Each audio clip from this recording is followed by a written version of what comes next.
E hoje o Jornal da Record News recebe o secretário extraordinário da Reforma Tributária, Bernardo Api. Secretário, obrigado pela participação aqui conosco. Obrigado, Gustavo, pelo convite participar desse debate aqui com a audiência da Record News.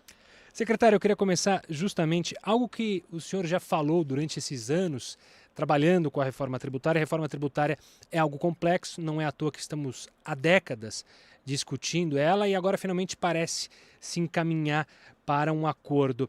Você acredita que a gente chegou nessa maturidade, como sociedade e até as forças políticas, para o debate e para olhar para a reforma tributária? Eu acho que nós chegamos no ponto que nós estamos hoje por vários motivos. Eu acho que existe uma percepção da sociedade brasileira, sobretudo das empresas, que o nosso sistema tributário atual não dá mais, que ele está cobrando um preço muito caro em termos de perda de potencial de crescimento do país. O segundo, acho que foi uma conjunção política. No ano passado foi possível aprovar a reforma tributária porque houve um claro empenho do Poder Executivo, e aqui o ministro Fernando Haddad teve um papel muito importante, e do Congresso Nacional. A presidência da Câmara do Senado e as lideranças da Câmara do Senado colocaram esse como um tema fundamental para o Brasil. E terceiro, eu acho que teve uma maturação técnica ao longo dos últimos anos que contribuiu bastante também para a aprovação da reforma tributária. Então, acho que é um conjunto de fatores que permitiu a aprovação da emenda constitucional no ano passado e esse ano nós temos o desafio aí da regulamentação da reforma aprovada no ano passado. Falando justamente sobre a ideia de aprovar a regulamentação, o ministro Fernando Haddad, quando entregou a proposta ao Arthur Lira, citou a expectativa de, antes do recesso, conseguir ser votada a matéria. Hoje, o presidente da Câmara, Arthur Lira, chegou a aventar a possibilidade até de ter um projeto dividido ali entre mais relatores. Isso preocupa vocês da equipe econômica ou não? O debate, como você falou, está maturado e a participação de mais relatores não será um empecilho? Eu acho que nós temos que esperar a definição clara de como é que vai ser esse processo de relatoria na Câmara. O projeto ele tem uma unidade, é importante que isso seja considerado, mas se tiver a participação de vários parlamentares nessa discussão, eu não vejo problema, dependendo de como for estruturado. Isso não está claro ainda, então acho que a gente tem que esperar para ver como é que vai ser a definição da relatoria na Câmara dos Deputados. Secretário, falando agora mais da proposta, o governo, vocês da equipe técnica, ao juntar os impostos, estipularam então uma alíquota de 26,5%, que pode um pouquinho mais, um pouquinho menos, ali 17,7% do IBS, 8,8% da CBS. Hoje, segundo os cálculos do próprio governo, a gente tem uma alíquota de 34%. Como é que se chegou a essa diminuição e a gente pode falar num imposto menor? Bom, são vários pontos aqui, não é tão simples assim, porque não existe uma alíquota única hoje, não vai existir uma alíquota única depois. O que existe hoje é uma profusão de alíquotas, uma quantidade enorme. A gente só tem exceção no Brasil, a gente não tem regra. De fato, é impossível uma pessoa estar pagando disso naquilo que ela está comprando, em qualquer mercadoria ou qualquer serviço que ela está comprando, pela complexidade e pelos defeitos e a falta de transparência do sistema atual. No novo sistema, vai ser muito mais transparente. Aquele valor de imposto que vai aparecer na nota fiscal é exatamente aquilo que foi pago ao longo de toda a cadeia de produção e comercialização do bem. Então, vai ser um sistema muito transparente. O que tem é que a gente fala no novo sistema na alíquota padrão, que nós chamamos. A alíquota padrão nós estimamos que vai ser de 26,5%. A alíquota vai depender desta regulamentação do Congresso Nacional, porque ela é aquela que mantém a carga tributária. Agora, a alíquota efetiva vai ser menor que esses 26,5%, porque 26,5% é a alíquota mais alta, é a padrão, mas é a mais alta do tributo. Tem casos de alíquotas reduzidas, que vão ser, por exemplo, 40% da alíquota padrão, que dá 10,6%, para a educação, saúde, uma boa parte dos alimentos, para uma série de bens e serviços, alguns casos de alíquota zero, como é o caso, por exemplo, da cesta básica de alimentos, e isso tudo faz com que a alíquota seja menor, na média, do que esses 26,5%. Agora, hoje, como eu falei, a gente não sabe qual a alíquota, mas eu posso dizer que essa alíquota média do novo sistema vai ser menor do que a atual. Por quê? Porque o novo sistema ele é montado para reduzir a fraude, a sonegação e inadimplência. E ao reduzir a fraude, a sonegação e inadimplência, a alíquota que eu cobro de quem paga o seu imposto em dia vai ser menor do que aquela que eu cobro hoje por conta do grau de sonegação e inadimplência que eu tenho hoje.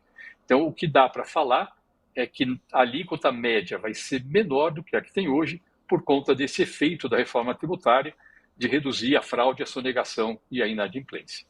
Secretário, ainda sobre novidades desse projeto apresentado, uma delas foi o cashback. Eu queria que o senhor explicasse como é que vai funcionar esse cashback e o quanto ele será fácil de ser colocado, haja vista que a equipe econômica fala como a gente tem uma expertise nos benefícios, nos programas sociais, isso facilita o pagamento do cashback. Exatamente. O Brasil hoje está preparado para operar o cashback por vários motivos. Um dos motivos é a existência dos programas sociais, e o segundo motivo é que a gente já tem o acompanhamento de identificação de quem é a pessoa que está comprando quando pede uma nota fiscal. Então, como é que vai funcionar o cashback? Como a gente falou, tem dois tributos, a CBS, que é a FDS, que é dos estados e municípios. No caso da CBS, vai ter um cashback de 100% do imposto no gás de cozinha, 50% do imposto na conta de luz e na conta de água e 20% do imposto nas demais aquisições, exceto aquilo que é considerado prejudicial à saúde e meio ambiente, como cigarro, bebida alcoólica, aí não vai ter cashback. No caso do IBS, que é dos estados e municípios, vai ser 20% de devolução do imposto para tudo. Então, nesses casos que a gente está falando de conta, como conta de luz, conta de água, a dedução vai ser direto na conta. Então, já vai reduzir o valor a ser pago na conta. Nas demais aquisições, a devolução vai ser feita provavelmente no mês seguinte, através de crédito ou numa conta da pessoa ou num cartão da pessoa, para ela poder usar o imposto devolvido sobre que foi cobrado no mês anterior. As pessoas que vão ser beneficiadas pela proposta enviada ao Congresso Nacional são todas as famílias que estão no cadastro único que têm renda familiar per capita menor que meio salário mínimo. Isso dá cerca de mais de 28 milhões de famílias, dá cerca de 73 milhões de pessoas, mais de um terço da população brasileira que vai estar se beneficiando do cashback. Então, este modelo do cashback torna o sistema progressivo. Na verdade, faz com que o custo do tributo para as famílias mais pobres seja menor do que para as famílias mais ricas, ao contrário do que acontece hoje. Hoje, no Brasil, acontece exatamente o oposto. Como eu falei, é uma bagunça o nosso sistema tributário, mas as estimativas que tentam organizar essa bagunça e estimar o impacto da tributação atual sobre o custo do consumo das famílias mostram que ele é mais alto para as famílias mais pobres que para as famílias mais ricas. Secretário, você tinha citado durante sua resposta justamente que não haverá cashback, por exemplo, para bebidas alcoólicas, e a proposta tem um imposto diferenciado justamente para alguns setores, um imposto seletivo. É um ponto polêmico, mas claro que imagino que o senhor tenha conversado e tenha ouvido muito os empresários. Como é que você acha que isso vai caminhar lá no Legislativo, no Congresso Nacional, já que de um ponto de vista, você baixa tributos de algo essencial, como alimentos da cesta básica, mas tem que aumentar do outro lado em alguns pontos. Como é que foi essa conversa aí em Brasília? O que o senhor espera? É possível manter esse imposto seletivo em todos os setores que vocês imaginam aí propostos? Bom, a conversa está começando ainda, acho que a gente ainda tem bastante debate com o Legislativo, a gente entende que o que foi enviado para o Congresso Nacional é muito razoável.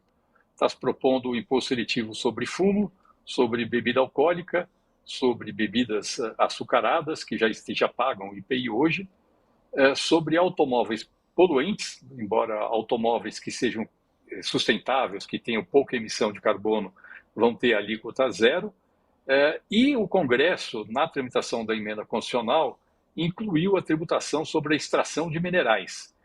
Então, foi regulamentada a possibilidade de incidência sobre a extração de petróleo, gás e minério de ferro, mas isso foi uma decisão do Congresso. Agora, as alíquotas do imposto seletivo não constam no projeto de lei que foi enviado. O projeto de lei ele regulamenta sobre o que pode incidir, a forma como pode incidir, Mas as alíquotas vão ser enviadas depois num projeto de lei ordinária, que a aprovação é mais simples, depois que se o desenho geral quando ele tiver sido aprovado pelo Congresso Nacional, aí vai ser discutido. A gente acha que é razoável o que foi enviado, mas, obviamente, a palavra final é do Congresso Nacional e o diálogo é muito importante. Secretário, eu queria trazer dois setores que a gente ouve especialistas alertarem sobre perigos que a reforma pode representar para eles, serviços e planos de saúde. Há uma preocupação com isso? O que pode acontecer? Ou vai acontecer algo diferente? Os serviços serão mais tributados? Há esse receio? Os planos de saúde podem ficar mais caros? Bom, vou responder a segunda parte. Não, os planos de saúde não vão ficar mais caros. Queria deixar isso absolutamente claro. Hoje você já paga sobre a margem dos planos de saúde 4,65% de PIS/COFINS e de 2 a 5% de ISS, ou 2,38% quando for seguro-saúde, de IOF, e não recupera crédito. Então, toda a despesa dos planos de saúde, com eletricidade, despesa administrativa, nada disso recupera crédito. Agora vai ser cobrado 10% sobre a margem com recuperação de crédito. Então, basicamente, o efeito é uma tributação basicamente igual à que existe hoje. Não vai ter diferença, basicamente, em relação à tributação que existe hoje. Então, não vai ter aumento de custo de plano de saúde. Queria deixar isso claro. Isso não é um erro da reforma tributária. Então, esse é um ponto relevante. Outra pergunta sobre o que era mesmo, Gustavo? Só para... Sobre o setor de serviços. Muita gente está preocupado. É o setor que emprega muito. Então, o setor de serviços, de novo, tem muita confusão. O setor de serviços que presta serviço para a empresa, que a gente fala que está no meio da cadeia, vai ser beneficiado pela reforma tributária. Porque hoje paga um imposto baixo, mas não dá crédito para frente. Então, agora vai pagar um imposto mais alto, mas vai dar crédito integral. Então, o custo líquido para o adquirente do serviço, a empresa que contratou o serviço, vai ser menor do que hoje. Porque vai recuperar 100% do imposto e hoje não recupera nada do imposto pago pelo fornecedor do serviço. Tem o problema, você vai falar, olha, o serviço prestado para consumidor final. Os serviços mais importantes prestados para consumidor final, como educação, saúde, já estão com a alíquota reduzida. A alíquota de 40% da alíquota padrão, que vai ser para esses serviços que são aqueles mais importantes consumidos pelas pessoas. E os outros serviços que são prestados para pessoas físicas, como cabeleireiro, mecânico, isso tudo basicamente está do Simples, que não vai ser alterado pela reforma tributária. Então, não existe esse impacto negativo para o setor de serviços, ao contrário, prestador de serviço que presta serviço para a empresa, ele vai ser beneficiado pela reforma tributária, porque a empresa vai passar a recuperar 100% de imposto pago pelo prestador, ao contrário do que acontece hoje, em que o prestador paga um imposto menor, mas a empresa que contratou o serviço não recupera nada. E no serviço prestado para a pessoa física, para o consumidor final, os mais importantes, como educação e saúde, já estão desonerados pela reforma tributária. Pegando o gancho também, secretário, uma das anomalias que a gente vê no nosso sistema hoje é muitos produtos pagando dupla tributação, aqueles produtos de cadeia longa. Isso está embarcado na nova reforma? A gente pode, o produtor ou toda essa cadeia não será duplamente tributada? O que acontece hoje é que a gente chama de tributação em cascata. Você paga um imposto no meio da cadeia e não recupera. Então, o que acontece? Você vai acumulando imposto que você não sabe qual perde transparência, porque você pagou o imposto ao longo da cadeia e não sabe qual é. Mas o efeito principal dessa cumulatividade é que você onera investimentos. Então, embora formalmente você desonere investimento na ponta, na prática você está tributando o investimento e você onera as exportações do Brasil. A reforma tributária vai corrigir essa distorção, porque todo o imposto pago ao longo da cadeia vai ser recuperado. E com isso eu consigo desonerar completamente investimentos e exportações. O efeito disso, só da eliminação dessa cumulatividade, ele representa o aumento do PIB do Brasil de 4 a 5 pontos percentuais. Só isso. Só pela eliminação dessa distorção, a gente já está aumentando a renda, em média, dos brasileiros de 4 a 5 pontos percentuais. O efeito total da reforma tributária é bem maior que esse, é algo entre 10 e 20 pontos percentuais de aumento do PIB potencial do Brasil. No curto prazo, demora alguns anos, vai demorar cerca de 10 anos até que esse efeito apareça totalmente, mas é um efeito muito relevante. Essa cumulatividade que existe hoje vai deixar de existir com a reforma tributária da forma como ela está sendo proposta, e o efeito disso é reduzir o custo do investimento e, portanto, aumentar o investimento e o potencial de crescimento do país, e o efeito disso é aumentar a competitividade da produção nacional, o que também aumenta o potencial de crescimento do país. Secretário, só para finalizar nossa conversa, a reforma é algo trabalhoso. A gente tem um período de adaptação, ou seja, a perspectiva é que para 2033, se não me engano, a reforma esteja em pleno vapor. O que eu queria perguntar é, dada a transformação que está por vir, a reforma tem elementos para corrigir ou facilidades para corrigir aberrações que surjam ou problemas que surjam e ter facilidade para corrigir ao longo desse caminho? Bom, de fato a reforma vai mudar sim a forma de organização da economia brasileira, isso é uma consequência inevitável da reforma tributária, mas essa mudança vai ser para melhor, ou seja, vai ser para tornar a economia brasileira mais produtiva, aumentar a produtividade do país, aumentar a quantidade daquilo que pode ser produzido em relação ao que nós temos hoje. Só para dar um exemplo, hoje, por conta da tributação, eu induzo a fazer prédio de concreto armado em vez de fazer um prédio com estrutura pré-fabricada. Ainda possa ser mais produtivo fazer um prédio com estrutura pré-fabricada. A reforma tributária corrige essa distorção e o efeito disso é que com a mesma quantidade de capital e trabalhadores, eu vou conseguir construir mais prédios do que eu construo hoje. Esse é o efeito que a reforma tributária tem de aumento da produtividade. Ela tem sim efeitos que afetam a economia, mas esses efeitos são diluídos exatamente pela transição prevista que vai começar em 2027. 2026 é um período de teste, mas começa em 2027 e completa em 2033. É essa transição que vai permitir que a economia se ajuste aos efeitos da reforma tributária. Em 2027 ela é mais rápida para os tributos federais, mas o grosso das distorções está nos tributos dos estados e municípios, o ICMS e o ISS, e para esses a transição vai de 2029 a 2033. Então vai dar tempo sim para a economia se ajustar aos efeitos da reforma tributária de uma forma sem nenhum efeito traumático. E como eu disse, o efeito final dessa mudança é aumentar a produtividade da economia brasileira, aumentar o poder de compra das famílias, aumentar, inclusive, a rentabilidade das empresas, porque se elas vendem mais, elas vão poder ter uma receita e um lucro maior do que elas têm hoje. É um jogo de ganha-ganha em que o fato de você permitir a economia brasileira crescer mais acaba beneficiando todo mundo, trabalhadores, empresas e o próprio governo. Porque se você manter a carga tributária como proporção do PIB e o PIB cresce mais, você arrecada mais, sem onerar mais a sociedade brasileira. Secretário, também uma coisa que mexe muito com o Brasil, propostas desta forma, é acabar indo para a judicialização. Ou seja, setores que podem se sentir atrapalhados ou que não foram beneficiados. Isso corre aí entre vocês uma preocupação para que a reforma não seja judicializada e as conversas fluam para a gente chegar a um consenso sem a necessidade de tudo ir parar na justiça? A forma de evitar a judicialização é fazer que o texto, tanto da emenda constitucional como agora do projeto de lei complementar que regulamenta a reforma tributária, seja o mais claro possível. E isso a gente buscou fazer.